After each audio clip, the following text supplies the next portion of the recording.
Darah palsu menyelamatkan kami. Puisi esai karya Denny J.A.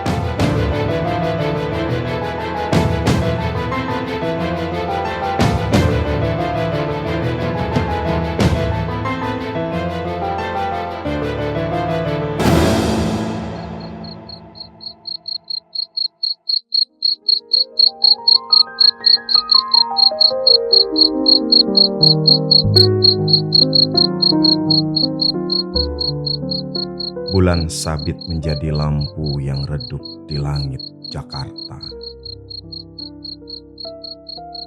Tapi malam tetap gelap.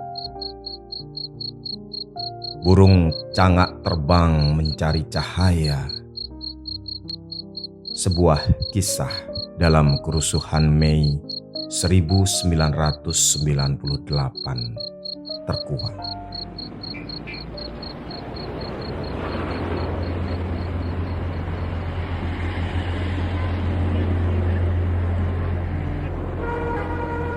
Kisah dimulai dengan sepasang calon suami istri. Dari Surabaya ke Jakarta, mencari teman lama ayah dan ibunya. Sampai juga mereka ke sana.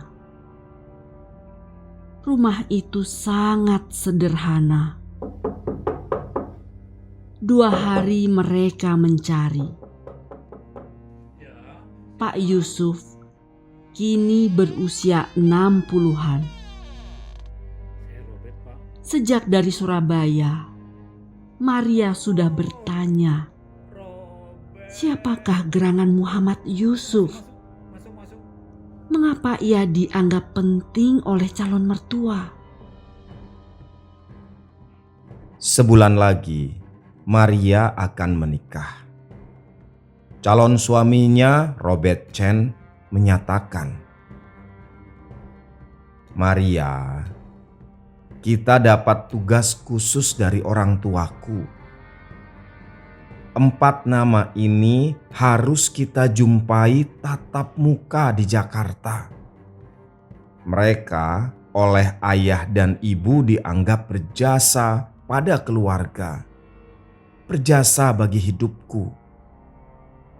Mereka harus didatangi, dihormati, dikabarkan secara tatap muka, saya diminta ibu perkenalkan dirimu." 4 orang ini kita undang khusus ke Surabaya. Diharap mereka datang ke perkawinan kita. Maria membaca 4 nama itu. Bobby Heng, Petrus Heng, Jiang Henry, dan Muhammad Yusuf. 3 nama pertama sudah Maria kenal. Mereka kakak dan adik calon mertua. Robert sering cerita. Tapi Muhammad Yusuf, dari sisi nama saja, ia lain sendiri.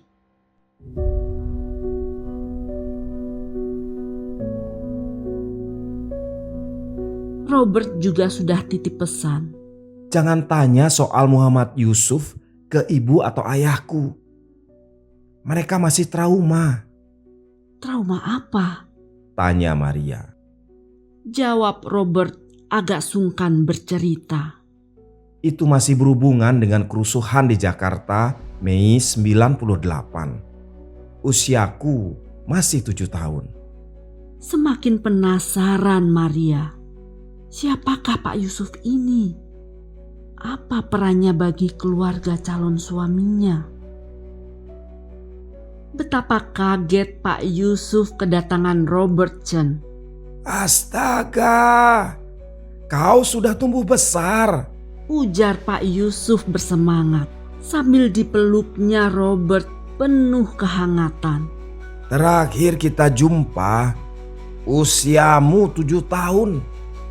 Itu tahun 1998. Kau menangis, takut, juga sedih. Jakarta saat itu rusuh. Robert membenarkan. Kadang ia mengangguk, kadang hanya senyum. Saat itu ia masih bocah. Setelah menceritakan maksud kedatangan, setelah basa-basi, Robert mengajak Pak Yusuf pergi. Mereka mengunjungi perumahan tempat dulu mereka tinggal. Rumah itu sudah mereka jual. Sejak kalian pergi, aku tak pernah lagi ke sini, kata Pak Yusuf.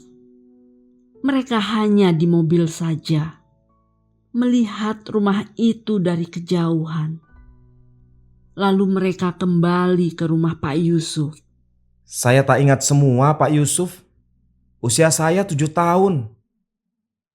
Saya hanya ingat rumah kita dibakar. Lalu kita mengungsi ke rumah paman di tempat lain. Saya ingin dengar dari Pak Yusuf, saat itu apa yang terjadi dengan keluarga saya? Mengapa ibu dan ayah saya tak ingin membicarakan ini? Mengapa kakak saya memilih tinggal di Amerika Serikat, tak ingin pulang? Ujar Pak Yusuf. Saya sudah berjanji pada orang tuamu tak menceritakan ini pada siapapun. Tapi aku kan anaknya sendiri dan aku sudah dewasa. Sudah akan menikah pula. Jawab Robert membujuk dan bercanda. Pak Yusuf masih enggan bercerita. Ia hanya diam. Robert diam, Maria diam. Sebagai tuan rumah, Pak Yusuf menjadi tak enak. Dari jauh, Robert dan Maria datang. Pak Yusuf pun bercerita dengan satu pesan. Ambil hikmahnya.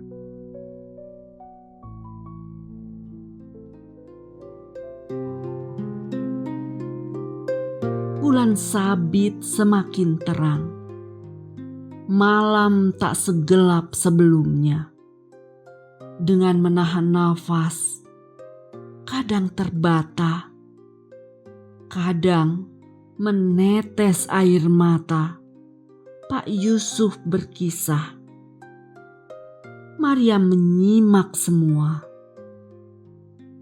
Ia sungguh tak tahu apa yang terjadi dengan keluarga Robertson, calon suaminya.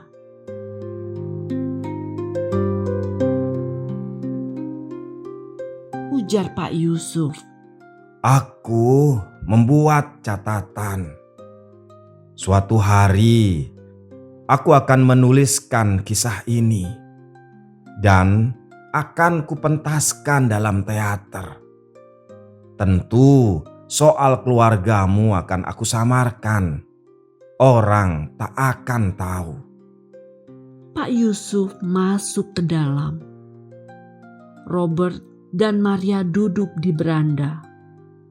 Lalu Pak Yusuf keluar membawa catatan. Ia sudah ketik rapi banyak hal. Sambil membaca catatan, Pak Yusuf bercerita. Tanggal 12 sampai 15 Mei 1998.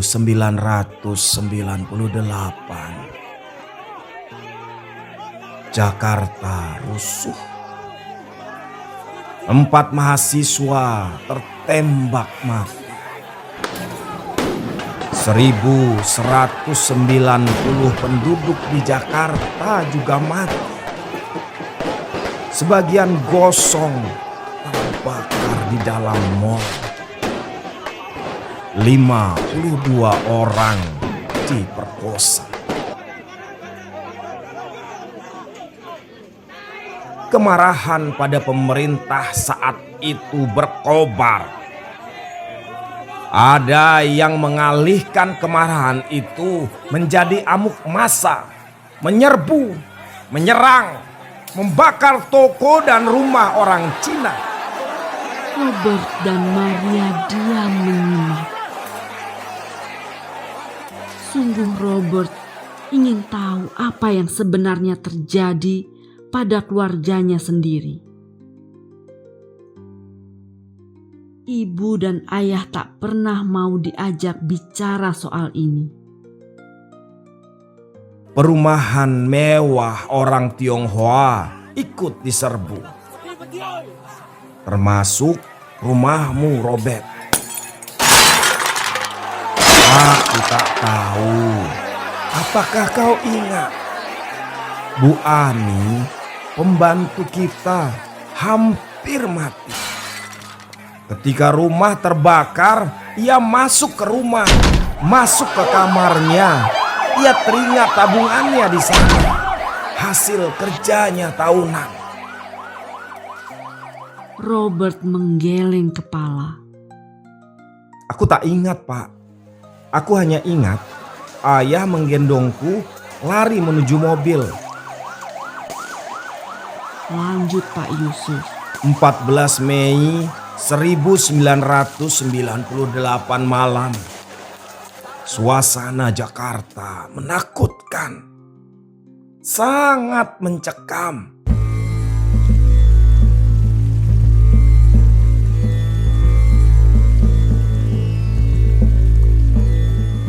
Saat itu sudah 434 gedung dirusak, juga dijarah. Ada 393 kendaraan dibakar. Memang ratusan penjara ditangkap polisi, tapi ribuan lainnya tetap berkeliaran mencari mangsa. Kembali Pak Yusuf melihat catatannya. Ia lanjut bercerita. Ini catatan gedung yang dirusak. Di Jakarta Barat sekitar 255 gedung. Di Jakarta Pusat sebanyak 74 bangunan hancur.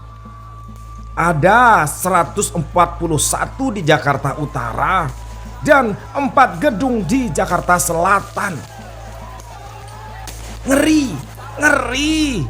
Pak Yusuf terdiam. Kerusuhan terjadi di seluruh wilayah Jakarta, juga di kota lain.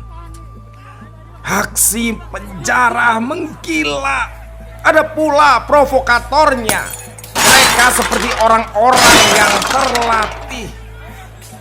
Ini yang menyedihkan. Sambung Pak Yusuf. Sejak hari itu, begitu banyak WNI keturunan menyingkir keluar Jakarta, bahkan keluar negeri.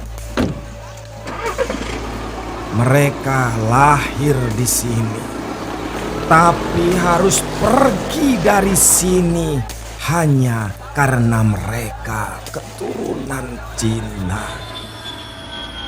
Ada yang pergi ke Singapura, Amerika Serikat, Australia, Bangkok, Hong Kong, termasuk keluargamu, Robert.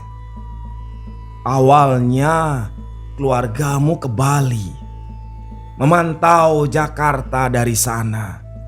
Lalu keluargamu menetap di Surabaya.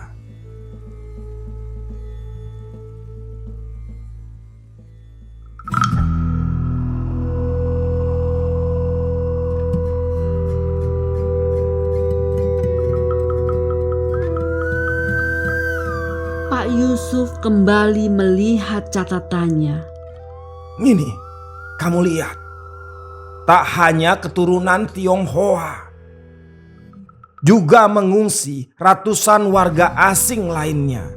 Mengungsi juga staf kedutaan, pekerja dari luar negeri beserta keluarga. Juga ikut menyingkir dari Jakarta, itu pejabat-pejabat Dana Moneter Internasional. Bandara pun panik. Tidak hanya di Bandara Soekarno-Hatta, ini pesawat-pesawat charter juga dioperasikan di Bandara Halim Perdana Kusuma. Kembali Pak Yusuf melihat catatannya. Pesawat yang tersedia, satu Fokker F-28 milik Mafira Air Malaysia. Ada juga Boeing 737-400 Malaysia Airlines System. Juga dua Fokker F-28, satu RJ Pelita Air Service. Ada juga Fokker F-28 dari Manunggal Air. Juga satu MD-11 Garuda Indonesia. Aku suka pesawat, jadi aku tulis khusus jenis pesawatnya.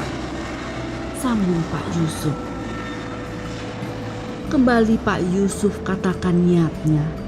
Aku akan membuat naskah dari kisah ini dan aku pentaskan di panggung. Keluar dari rumah menuju bandara juga tak mudah.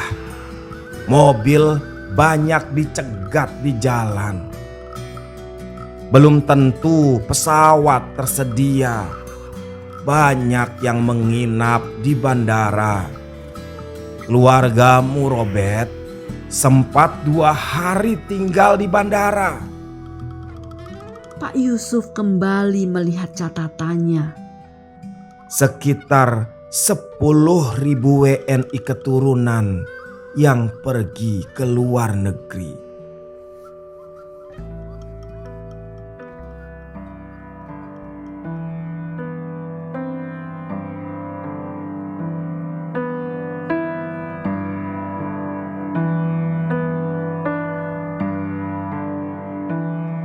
Robert menghela nafas.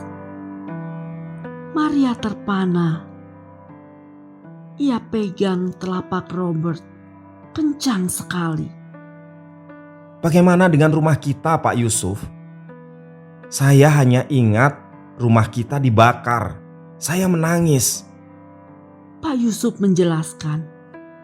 Saat itu, aku sudah 3 tahun bekerja pada ayahmu.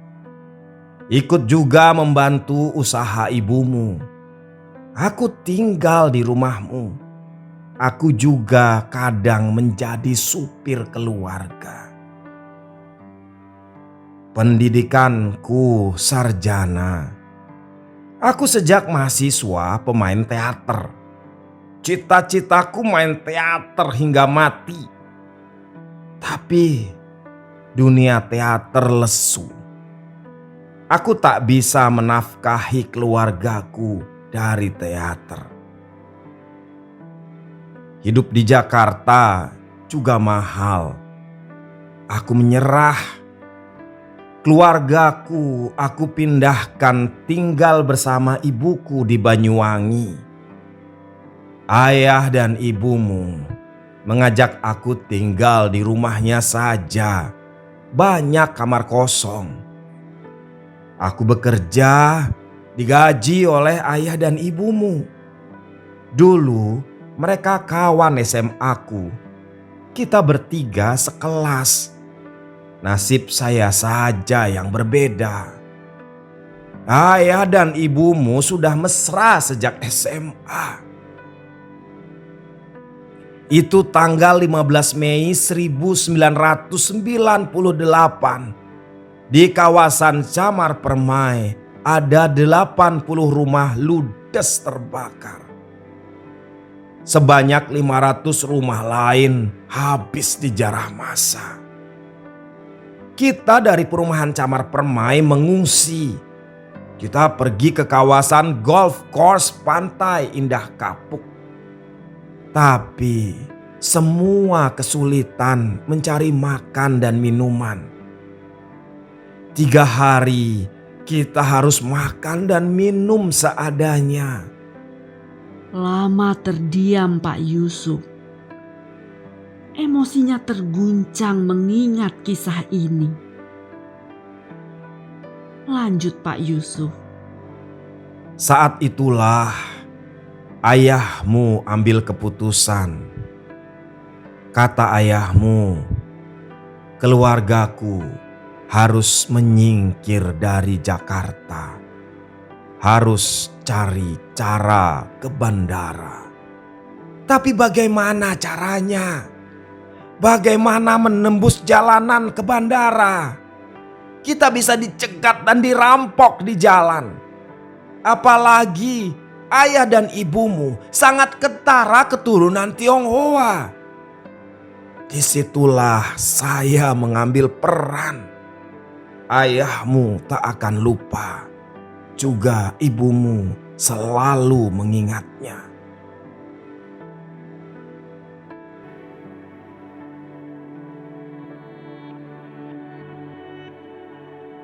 Saya orang teater. Imajinasi saya panjang. Saya pun naik motor pergi keluar. Saya hanya minta dana seperlunya. Lalu kembali saya sudah bawa mobil ambulan. Saya ajak 2 teman teater. Saya bawa juga banyak minuman Fanta merah, gincu merah, kain hitam. Ini skenarionya. Keluargamu seolah menjadi korban kerusuhan. Gincu dan Fanta merah beserta ramuan lain saya ubah seperti darah. Saya minta keluargamu menumpahkan darah palsu itu ke aneka bagian tubuh. Agar kau tak menangis, kau diberi obat tidur. Pintu belakang ambulan dibiarkan terbuka. Ayah ibumu, 2 kakakmu, dan dirimu berada di dalam ambulans. 2 temanku dan aku memakai kain hitam di kepala. Di tangan juga diikatkan kain hitam. 2 temanku berdiri di belakang ambulan sambil berteriak, "Minggir! Minggir! Darurat! Darurat!" Keluargamu berlagak pingsan atau mati di dalam ambulan. Di jalan banyak gerombolan mencegat mobil yang lewat. Mereka merampok apapun yang bisa. Karena mobil ambulan itu, kita tak dicegat orang sampai bandara. Maria terpana mendengar kisah itu. Robert juga terpaku. Tak tahu jika ia pernah diberi obat tidur. Orang tuamu berterima kasih padaku, tapi mereka berkata, mungkin tak tinggal di Jakarta lagi. Aku diberi dana yang besar sebagai hadiah. Dana itu aku belikan rumah. Ini tempat yang kau duduki. Ini hasil dari teater mobil ambulan. Emosi Pak Yusuf bercampur menceritakan kisah ini. Ada lucunya, tapi banyak getirnya. Sedih, cemas, takut, was-was. Satu lagi Pak Yusuf, Tanya Robert. mengapa kakakku, Jiali, tak mau kembali ke Indonesia? Sudah 24 tahun ia tinggal di sana. Ada hubungan dengan Mei 98? Pak Yusuf diam saja. Lalu bicara pelan. Sebaiknya yang ini aku tak usah cerita. Saya sudah dewasa Pak Yusuf. Ini kakak saya, agar saya mengerti. Robert meyakinkan. Pak Yusuf meneteskan air mata. Robert dan Maria saling menatap. tak mengerti, tapi khawatir mendengar sesuatu yang buruk.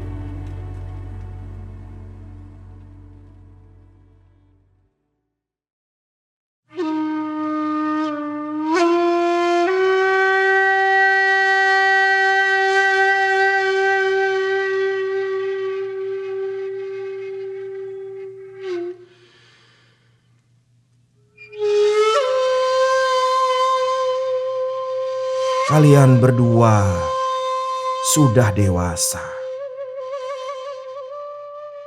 Ini rahasia keluarga kalian sendiri.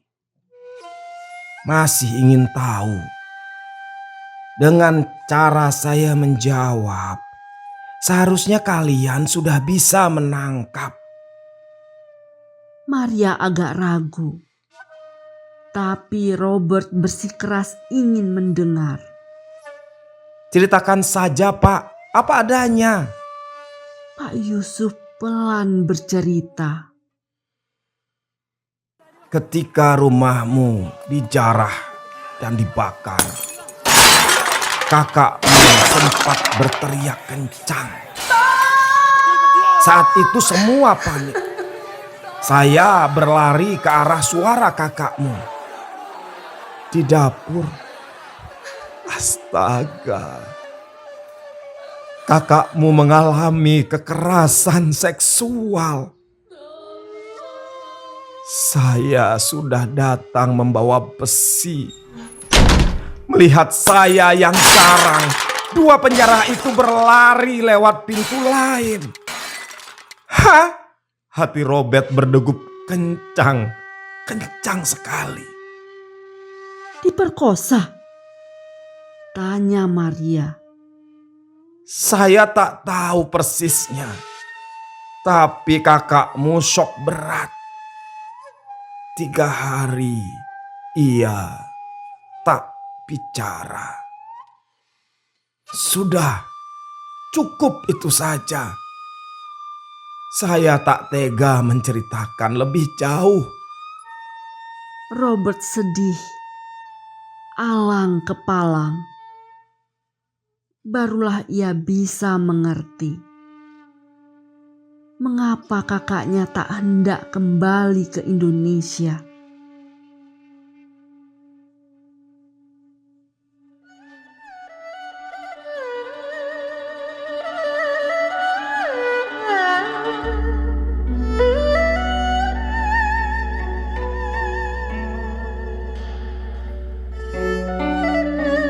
Tapi Robert mengambil sikap beda.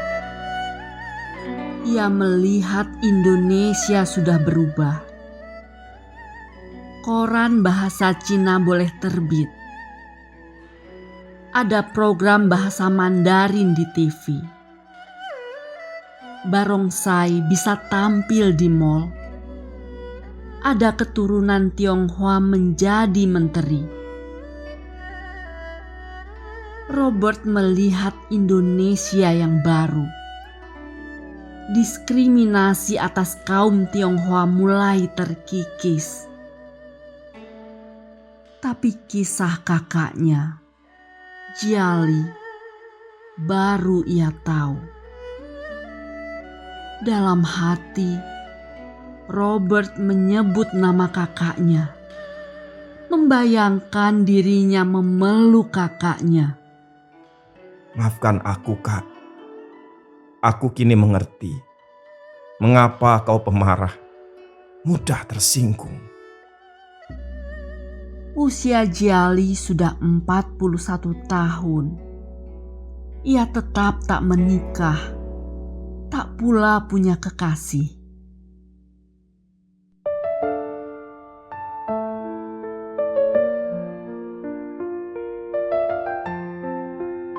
Maria tak pula menyangka perjalanan ke Jakarta awalnya hanya untuk mengantar undangan pernikahannya. Ternyata ia berjumpa dengan Pak Yusuf yang membuka mata. Ia mendengar pentas teater di dunia nyata, tak hanya di panggung. Itu kisah darah palsu yang menyelamatkan keluarga calon suami. Ia juga baru tahu rahasia keluarga calon suami. Selama ini Maria hanya menduga calon mertua dan calon kakak ipar seolah memiliki satu ruangan gelap yang terkunci. Mereka tak ingin membuka ruangan itu lagi. Terlalu menyakitkan. Mereka ingin lupakan. Walau ternyata tak juga bisa lupakan. Jejak luka itu tergambar dalam perilaku hingga hari ini, walau samar.